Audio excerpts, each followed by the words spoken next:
for your health, for your fitness, para po sa gustong pumayat, para sa gustong mag-detox. Ayan, mag-take na po tayo ng apple cider vinegar.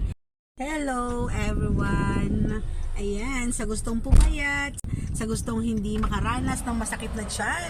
Ayan, so meron po tayo pang detox. And so ito po yung ating take everyday, yung ating heart-shaped gummies. Ito po yung ating apple cider vinegar.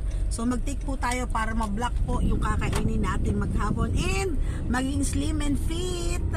Ayan, so take po natin.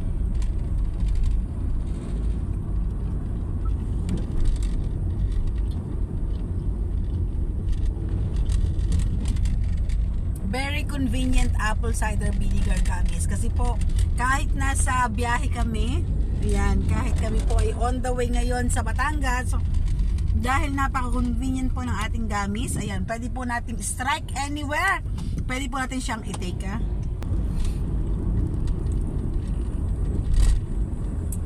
For your health, for your fitness, para po sa hindi bloated, para po sa gustong pumayat, para sa gusto mag-detox. Ayan, mag-take na po tayo ng apple cider vinegar. So, best time before bedtime, best time before meal, ng breakfast, ng lunch, and of course, sa atin po mga bata, 7 years old, pwede po kayo mag-take nito, 2 gummies a day.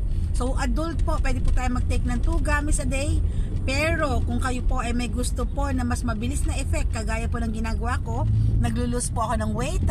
So, ako po, nag-take po ako ng 6 pieces gummies a day. Okay? So, thank you so much everyone.